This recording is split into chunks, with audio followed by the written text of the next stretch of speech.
जगतसिंहपुर में पालित है जिला स्तरीय पीएम किसान उत्सव दिवस। आज अपराह्न माननीय प्रधानमंत्री श्री नरेंद्र मोदी द्वारा पीएम किसान योजनार 17तम किस्ती बंटन कर उत्तर प्रदेश वाराणसी एक भव्य समारोह में पीएम किसान दिवस भाव उत्सव पालन कर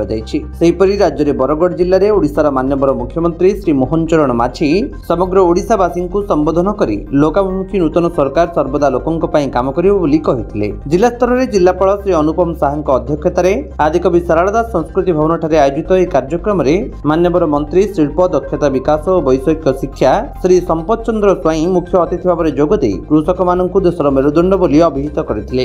विकास में एक विकसित राष्ट्र गठन हो पारे से कहते। कृषक मान निमंते प्रधानमंत्री श्री नरेंद्र मोदी द्वारा करा विभिन्न उन्नयनमूलक योजना द्वारा सेमानकर आय वृद्धि होगा सह एक उन्नत राष्ट्र तथा राज्य गठन में सहायक हो श्री स्वाई कहते। याछड़ा जगतसिंहपुर जिले में युवक मानकर उन्नति दक्षतार विकास और रोजगार नूतन पंथा सृष्टि कर जिला को उन्नति पथरे आगे नेबाई से आशा पोषण करते। जिले में विस्तीर्ण बेलाभूमि बर्णर पर्यटन स्थली शिल्प विकास साधना करने निमंते माननीय मंत्री श्री स्वाई जिला प्रशासन सहयोग कामना करते। सम्मानित अतिथि भाव जोगदे माननीय सांसद श्री विभु प्रसाद तराई कृषक भाई मानू सशक्त राष्ट्र गठन पुरोधा भाव में संबोधित करते। सरकार विभिन्न उन्नयनमूलक योजना माध्यम देशर अर्थनैतिक अभिवृद्धि सह सामग्रिक विकास द्विगुणित होते। ओडिशार खनिज संपद प्राकृतिक साधन आदि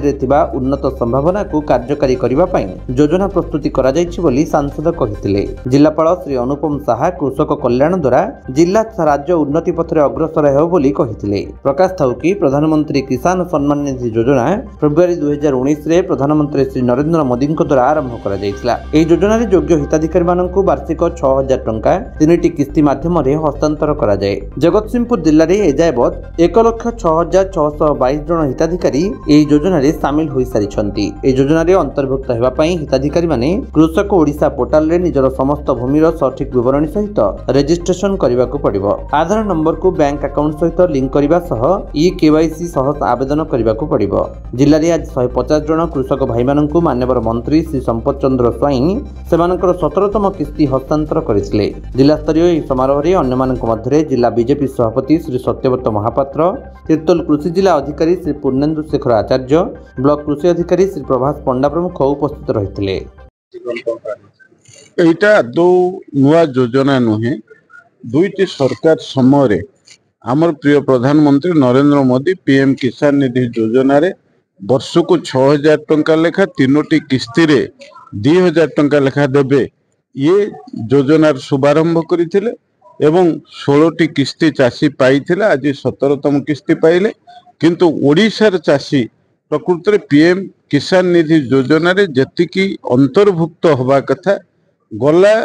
सरकार ओडिशार सरकार ये चाषी मान को अंतर्भुक्त करि नथिला। तेणु आमे निश्चित भाव में आशा करिबा आगामी दिन रे एई योजना रो अंतर्भुक्त हेइथिबा चाषींकर तालिका आउरी व्यापक हबो। बहु चाषी ये योजनार अंतर्भुक्त हुए एवं पीएम किसान निधि योजनार उपकार निश्चित भाव में पाइबे एवं मोदी जो दूरदृष्टि रही चाषी आय को द्विगुणित करने कृषिजात सामग्री किभली चाहिदा बढ़ेबा आंतर्जातिक स्तर में विभिन्न विदेश में किभली भाव में आम कृषिजात सामग्री व्यापक भाव में बिक्री हो पारिबो एवं बाहर देशर अर्थ आम देश को आसी पारिबो एवं भारत वर्ष को जो तृतीय बृहत अर्थनीति परिणत करने जो स्वप्न मोदी जी देखिचंती ता संभव केवल शिल्पर विकास माध्यम हबनी कृषि सामग्री जो भली भाव में आमे उपलब्ध अर्थ पाइबा ता सहित सब मानव संबल को ठिकाना भाव में आमे काम लगे पारिबा। समग्र